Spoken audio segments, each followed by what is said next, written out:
This is going to be a fantastic episode of the Be the Solution podcast with Tim Garrity.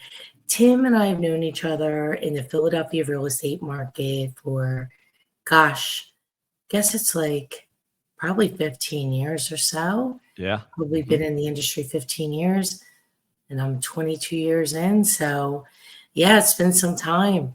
And life changes and things happen. So I'm excited to talk with you this morning, Tim. So welcome to the show. Thanks for having me, Maria. Appreciate it. Absolutely. We were just talking behind the scenes in the green room. We were talking about consistency and the lack of, quite frankly, in this industry. Yep. And I know that's something that I do well and you do very well as well. Thanks. And if people would just follow the process, right? Exactly. Be consistent, do the work day in, day out. And it could be days, it could be weeks, and you could have nothing happen. Yep. Could be years.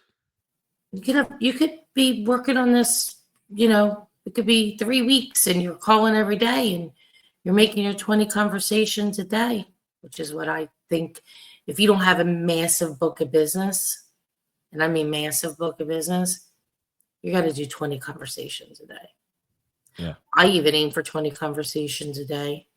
And it takes me a while because a lot of conversations, like I did 10 conversations on Monday, and it took me 2 hours and 20 minutes of talk time in between that doesn't include dialing. But on average, it takes 3.5 hours to 4 hours to make 20 real conversations. Day in, day out. Every day, gotta hustle.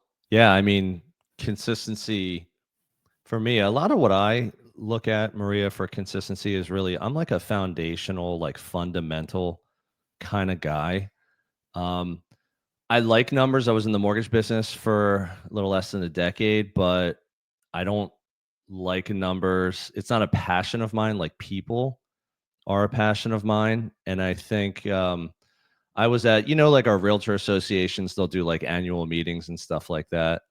I went to an annual meeting a few years ago. I can't remember the guest speaker's name. And he was telling a story about John Wooden, who was the UCLA basketball coach. And he said one of his big things was that when his players would come in, he would say, take your shoes off. They would take their shoes off and their socks would be like all over the place, like bunched up and whatever. And he was like, no. I'm going to show you how to put your socks on. Once I teach you how to put your socks on, you're going to put them on like this every day and you won't get blisters and you'll reduce injury just by how you wear your socks. And that's kind of, that always stuck with me because that's how I am. I'm very much into, I don't go 10 steps ahead. I stick with the foundational things. I mean, you and I are even on this podcast because I send a monthly email newsletter and we reconnected over that. And I have been doing my monthly email newsletter for 15 years. And I've maybe missed a month or two because no one's perfect. But that is the definition of consistency for me. I just don't stop. And I find a lot of value in it and I get better at it. So that's why I do it. 15 years of the newsletter. That's remarkable. Yeah. Great work. Thank you. Great work. What does your day look like? Is it the same every day and what you do? Or, I think right now we're sitting in October of 2025. And right now it's tough. Yeah. Real estate is brutal. I would say kind of like a little bit in a different way though, like 15 years ago. Yeah. Yep. Yeah, I got in 2010. So I got in after the 2008 meltdown. In 2010, we were still in full swing of a recession.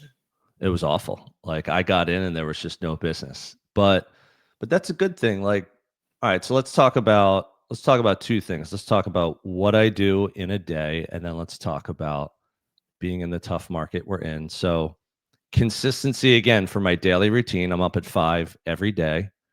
I take my time in the morning. I wake up, I brush my teeth like everyone. I go downstairs. I have a home gym, so I'm a very efficient person. I work out of the house. It saves me 30 to 60 minutes every day of driving and walking and nonsense just to get to the first piece of equipment. So I work out of the house. I make my coffee at home because Kevin O'Leary said his cup of coffee only costs less than 20 cents, and you're going to pay 10 or 20 times that at Starbucks. You know, Yeah. I got a black iced yesterday. It was $7, and not at Starbucks, at the coffee shop Ultima. It was And seven don't get me dollars wrong, I and love 80. getting coffee out, but No, it was ninety-five percent $7. of what I drink is at home. It was $7.89.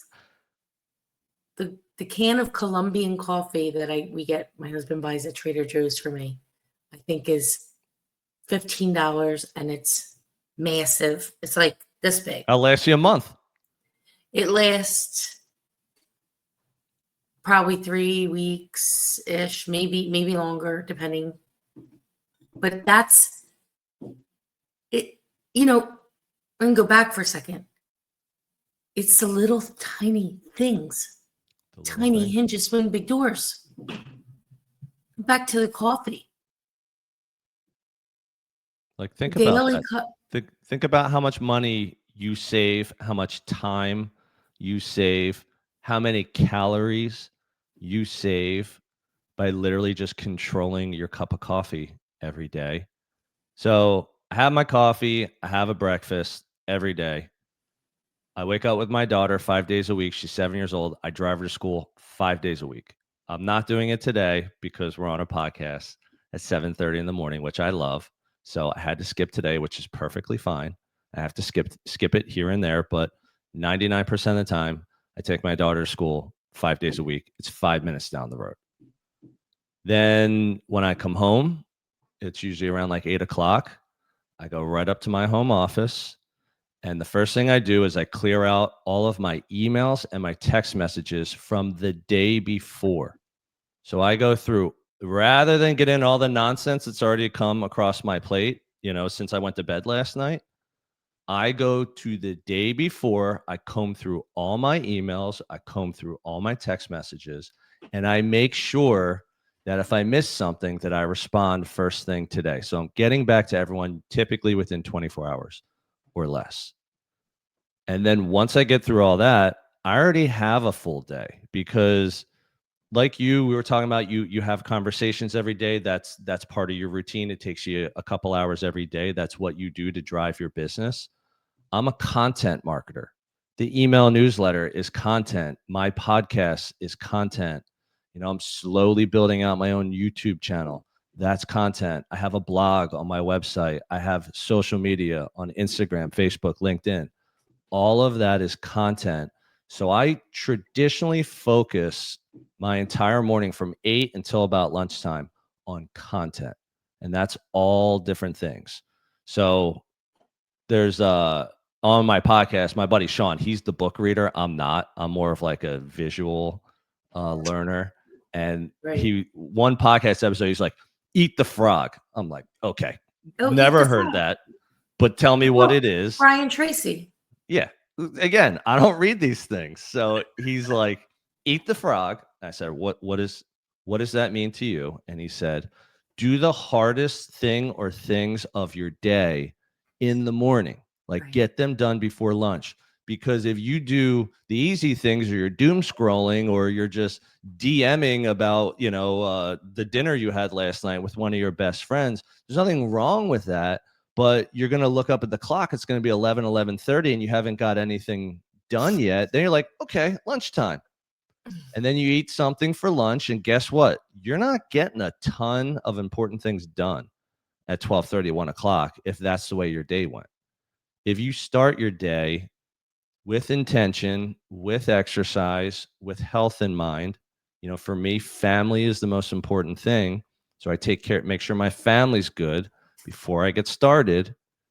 then I'm ready to rock. I got nothing standing in my way, and then I just plow through my work. Were you in the military? I was not. You have a lot of like military habits. No, I don't have that. I think it's my Like it's a resemblance of. yeah, on my mom's side, again, my grandfather was in the military. He was a pretty organized guy. My mom's organized. I've always just been organized, and consistency I feel like also plays into like self-discipline, because if you can be consistent, then you can pull yourself away from the temptations of getting away from your workday and stick to what you have to do until it's done. And then once it's done, if you're done at 2 o'clock in the afternoon, you can kind of mess around and do whatever you want. Oh, I got to get some laundry done, or I got to go pick something up, or I got to grab some groceries, or maybe I'm cooking tonight, and I do cook. Maybe I'm cooking tonight. All right, I'll get started on dinner.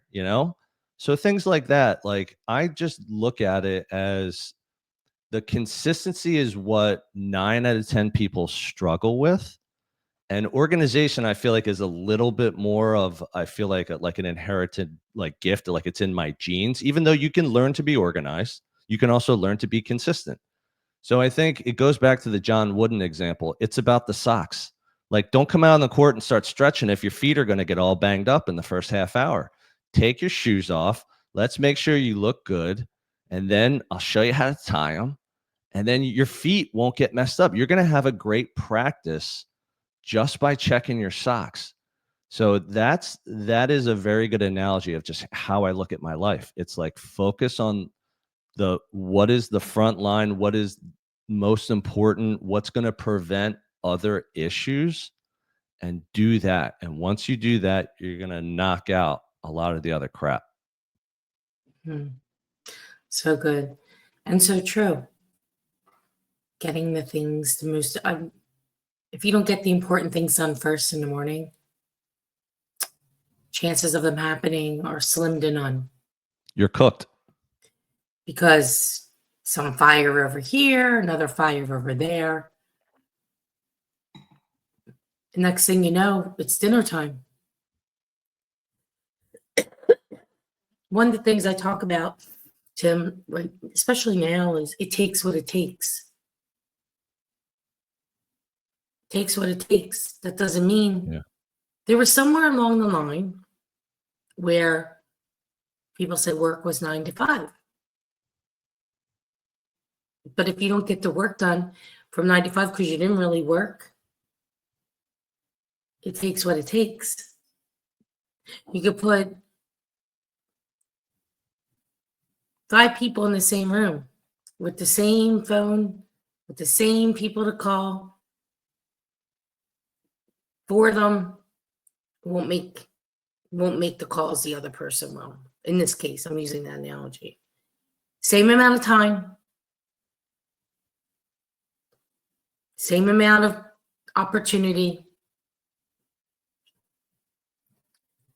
And it's, for some reason, a difficult thing for people to do.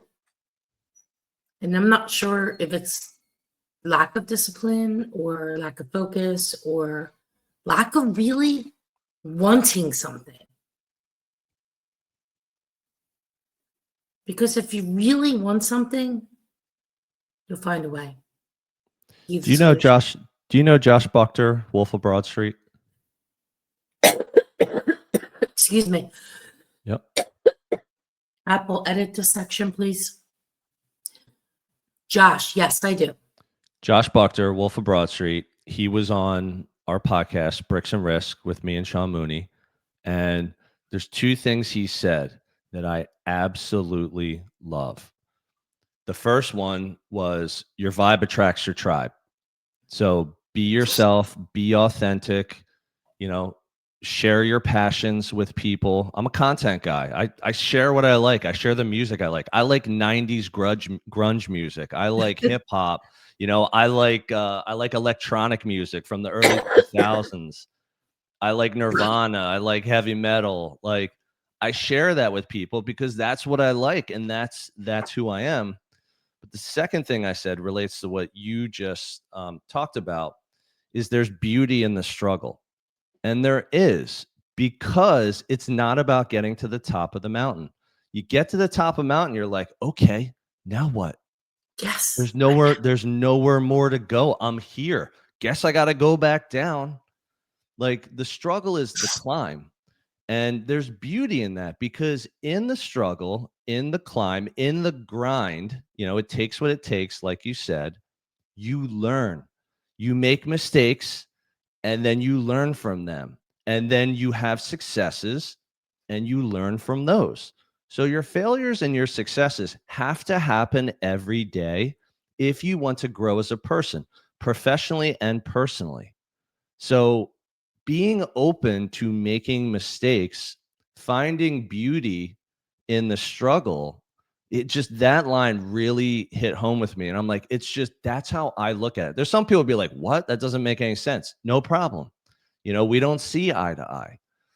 But maybe you get your $7 coffee every day and I'm making it for 20 cents. Again, that's fine. We can agree to disagree. But when he said those two things, especially with a year and a half ago, we were talking about, I ran an independent brokerage for about 10 years and I pivoted from that because the partnership ended. And when I pivoted into a very small real estate team with basically myself and my brother, Ryan Garrity. And as I'm like doing my content marketing, I'm like, oh, I have to like rebrand myself. I was like the broker of record and the COO, if you want to call it, at Copper Hill Real Estate.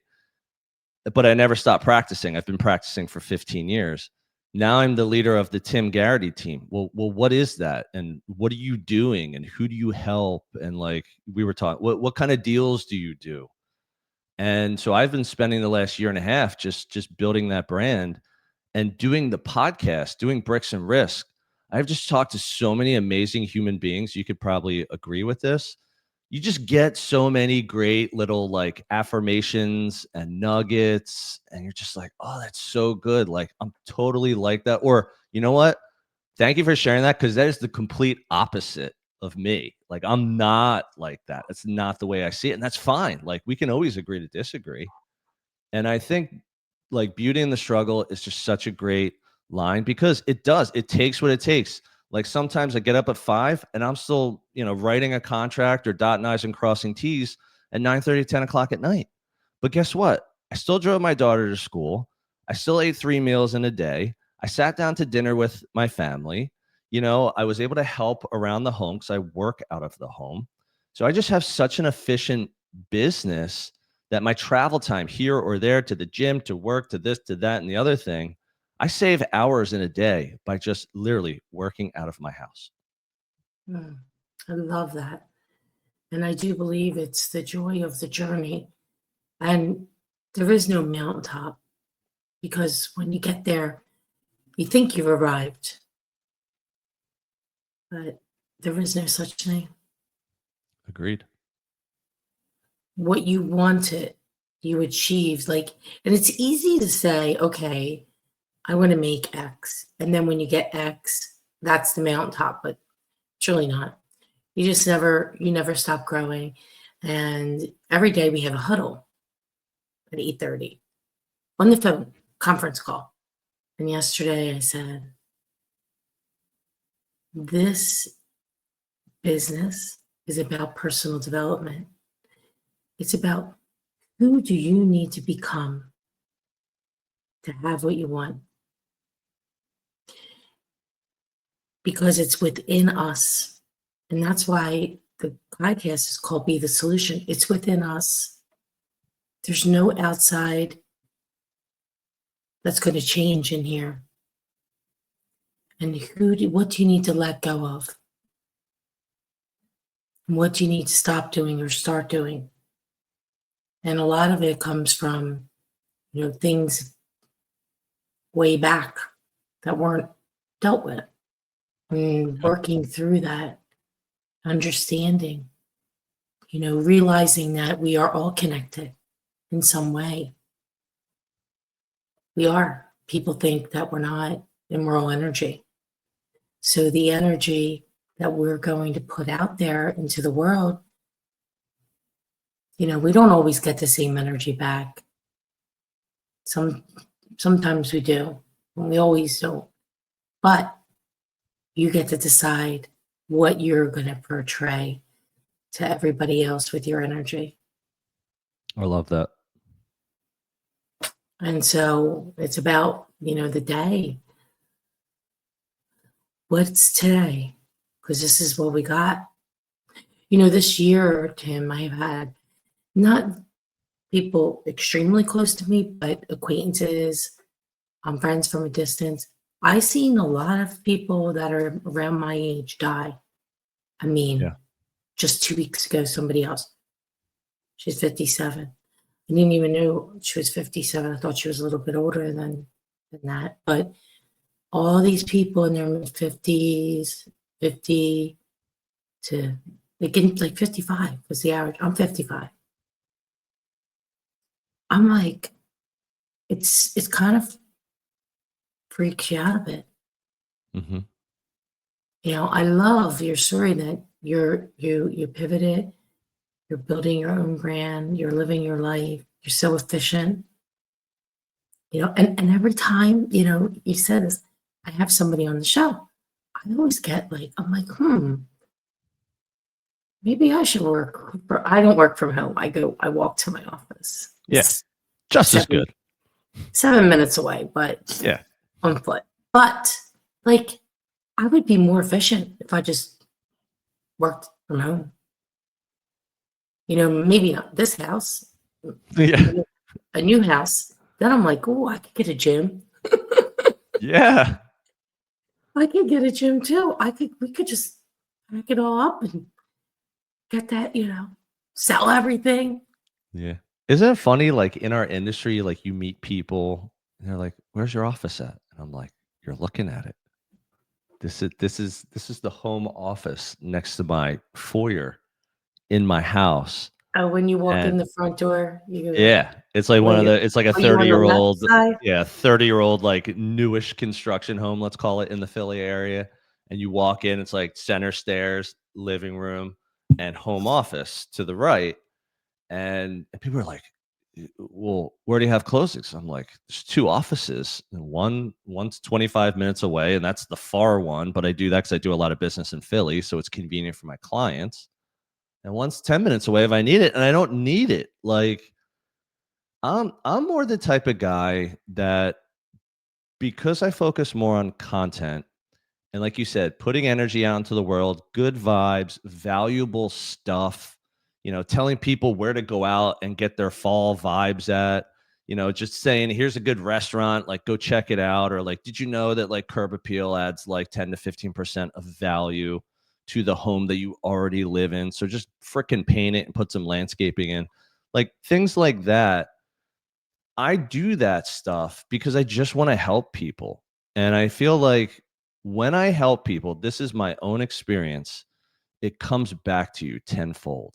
If you are genuine on actually providing value to people's lives, it just comes back your way. I have put so much energy out there, like you said, and it's never come back. Or people they'll take it and they'll run away with it. They're like, thanks for that freebie, Tim. See you later. No problem. It doesn't make me want to stop giving back to people in my life. I mean, my email list for my monthly email is like over 3,000 people. Like you said, I got a pretty good captive audience that if I stay in front of them every month and I provide them with value, the numbers work out that certain people in your network are going to either buy, sell, rent, or invest in real estate, that people will just reach out and say, Tim, I have this, or Tim, I have that. Can you help me? And the answer is always yes. So I go where the business takes me. If it's in Bucks County, I go there. If it's in Southern Chester County, I go there. If it's in South Philly, I go there. If it's across the bridge in, Sicklerville, I go there. So that's why I'm licensed in PA and Jersey. That's why I put content out into the world. And it just, I think one of the greatest feelings that I learned from like being in corporate America to now being in real estate is like, the most valuable thing to me in my life with like where I am in real estate and pivoting to a team and all that is just like freedom and flexibility. Like my wife works, she's got a fantastic job. So I'm very fortunate to have that. But it doesn't mean I don't have to bust my ass every day to make sure we can live in a home like this. We can save for retirement. We can send our daughter to a good school. We can go on vacation once, maybe twice a year. I mean, I have family all over the country from her family. So we fly to different places in the country multiple times a year. Like you can't do all that unless you work hard. And my choice of hard is I'm going to put content into the world. It's a strength of mine and it'll just come back tenfold. Content's king. Content is king. I have like over 2,000 videos on YouTube. Wow. Do you? 2,000? Yeah, I think there's over 2,000. That's fantastic. Yeah. So now I just hired a company to kind of dial it all in for me because I do have tons of content. It just needs to be dialed in properly. And I'm not that, that's not me. I'm like, Yeah. I'm the actress. I'm Yeah. not the one I'm not the behind the scenes kind of person. You're not the director. I'm not the director. I'm the talent. And then that's it. I'm like, okay. Then I, What's next? What's the next film we're doing, huh? Yeah. What's the next film we're doing? It's funny though, because that's what I actually wanted to be an actress when I was little. Nice. But my videos aren't acting. This is me. I mean, I'm just like straight shooter. It is what it is. Sometimes, people get mad. They don't like hearing the truth, but I don't like being a liar. So, and I don't like that more than not telling you the truth. Yep. Integrity. Integrity is something that's huge. Do the right thing when nobody's looking. Yep. And that's something, nobody can ever take from you. Agreed. They take everything else. They take everything else. Your money, time, your energy. They can't take your integrity away. 100%. And I think that's something really, really important in the world today. Agreed.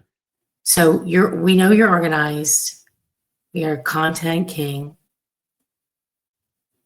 What would feedback would you give somebody today in the market that we're in? Because it's tough. Yeah. No, I would agree. This does kind of remind me of when I got into the business, like 2010, where it's like no one wants to do anything. Like, like you said, you're having conversations every day. You're making 10 or 20 calls or Zooms, or you're finding ways to connect with 10 to 20 people a day. And you're asking them, how's life? How's your family? How's your home? How are your investments? You're asking these questions, I'm assuming. And this market's similar where it's like, the stock market's at an all-time high. The price of real estate's at an all-time high. The cost of, going to the grocery store or, just putting gas in your car or utilities or clothing or whatever, they're all going out to eat. Like all That's this stuff is insane. so expensive. $7 for a coffee drink is nuts. So that's where we're at. So what, in my opinion, it's gonna have to go back the other way. It can't stay. The stock markets, the Dow is not going to go up to 100,000. Like Bitcoin is not going to go up to 500. It's not going to happen. So what's going to happen? It's usually there's either like a slow bend back to reality, or there's a break back to reality. Something has to break in order for things. This is what happened in 2008. The mortgage market was effed. Like too many bad loans, too many not qualified homeowners, and too many adjustable rate mortgages. Until all the rates started adjusting, all the values went down, no one could sell their real estate, everyone started doing short sales and foreclosures. That was a break. So the market broke, and that's how it broke. So the market broke then. Right. What? there were telltale signs. The end of '06 and started in '07. It started at the end of '06. But people and 7 would not listen. Yep. They would not listen. I would tell them, you please, please adjust it now. You will make more, less money later Yep. if you can sell it. Some did, and guess what? They thanked me, and others did not do it, and Lost it all. I tried to warn people. See, the media doesn't, the news, the bullshit news, I call them, they don't report on what's happening in real time. The government doesn't report what's happening in real time. The only people in this industry that know what's happening in real time is us, the brokers, Yep. because we're boots on the ground. It's like I said, do you really know what happens in the war in Afghanistan or wherever? I'm just using that. Yep. Really what they're doing when they were there? Day to day. Do you know what was going on? No, nobody knows. They only show you the highlight reel. It's the same thing, real estate.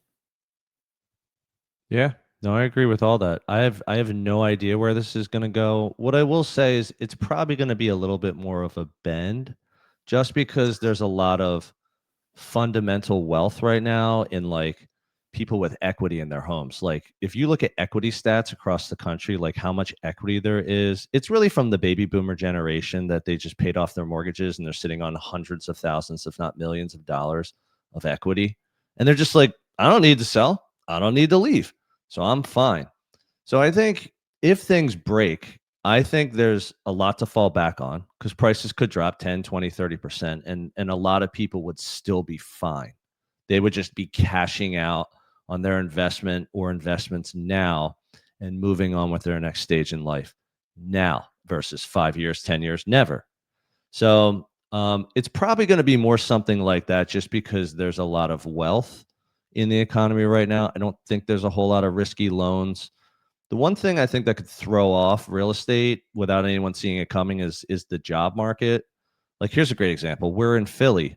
Did you read the news that Iron Hill Brewery like filed for bankruptcy? Did you see that? Oh yeah, they And I'm closed like, every what? location. This place has been around for like 30, 40 years, however long it was. Like great place. There's one in Chestnut Hill, like less than 10 minutes away from me.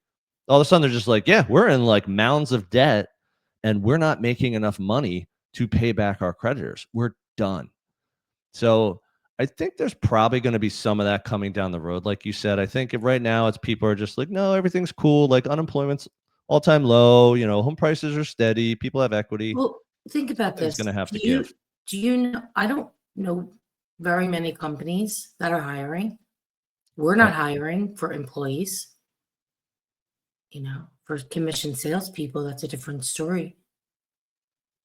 I'm looking at how do you cut expenses? How do you bring more salespeople on? Yep. There's more credit card debt than ever. Yep. Do you know FICO scores dropped to 2009?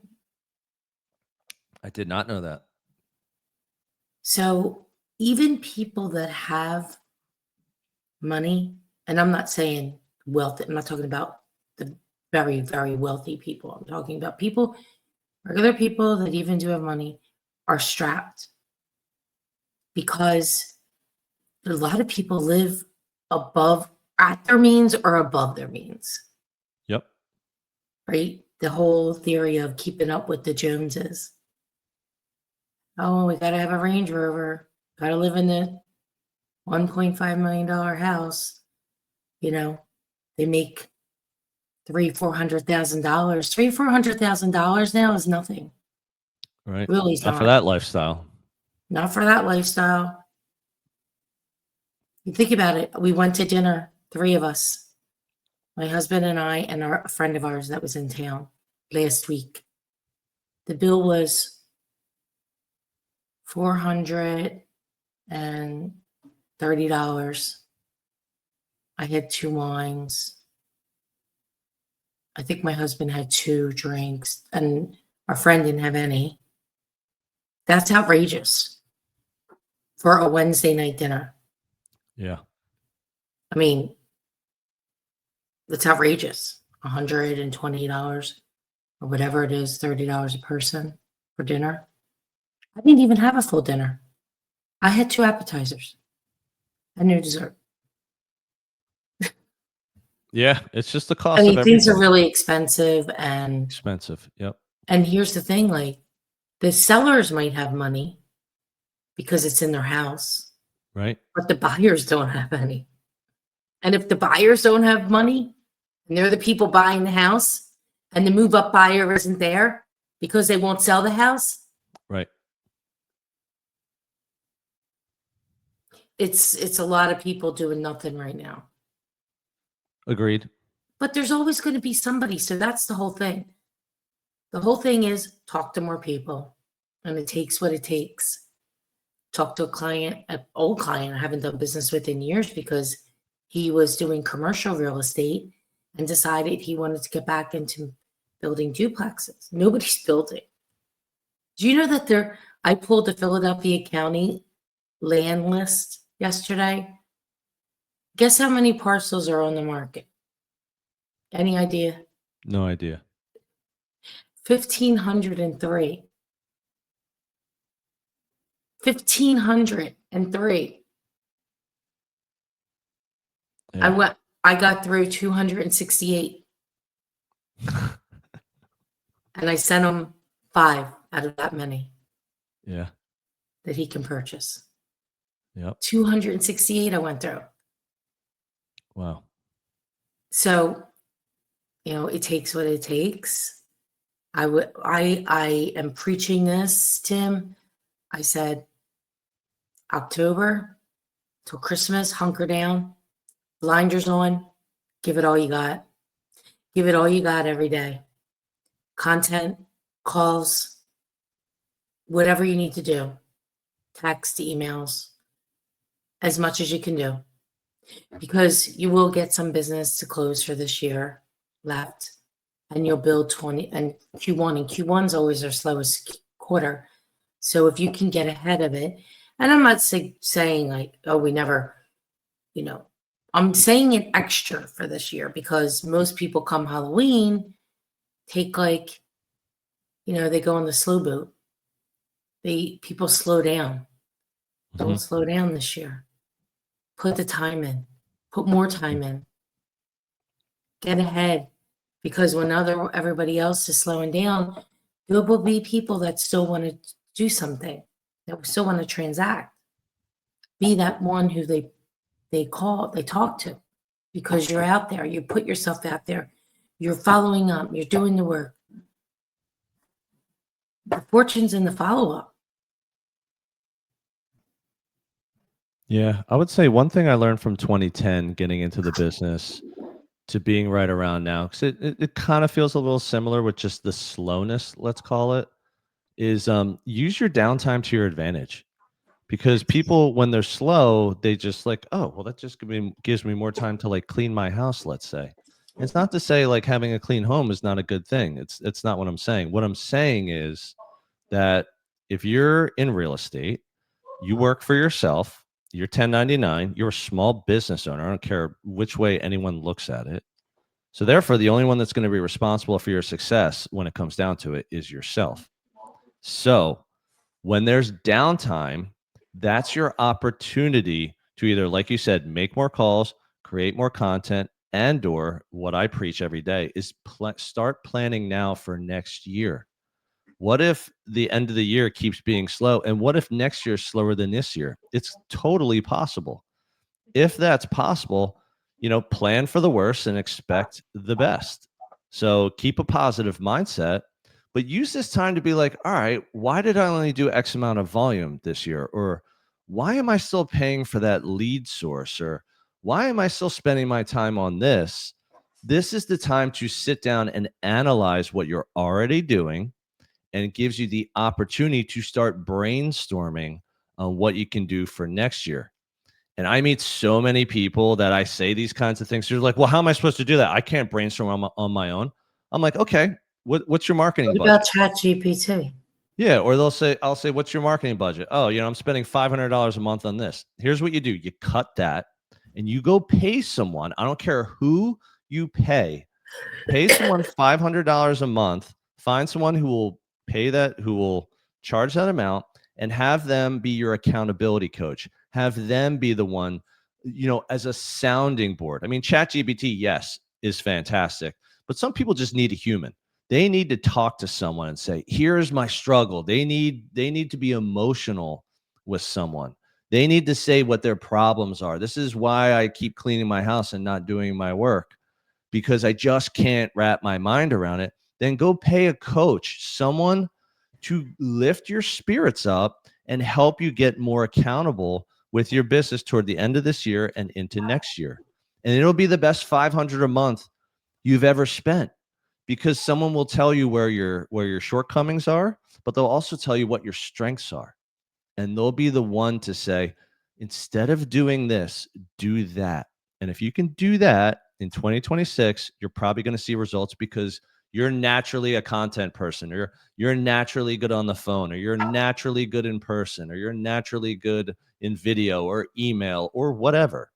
Whatever your strengths are, someone will tell you how to use those strengths, but then that's where the consistency comes in. It's really still going to be up to you to follow through with that and do well. Back to the number one thing, being consistent, day in, day out. And if you need to switch things up, switch them up. Switch them up now. Exactly. It's great having you on the show today, Tim. You keep being the solution for you, your family, clients. Love it. And I love the name of your podcast too. Thanks, Maria. I appreciate you having me on. I appreciate you reaching out. This was great. My pleasure.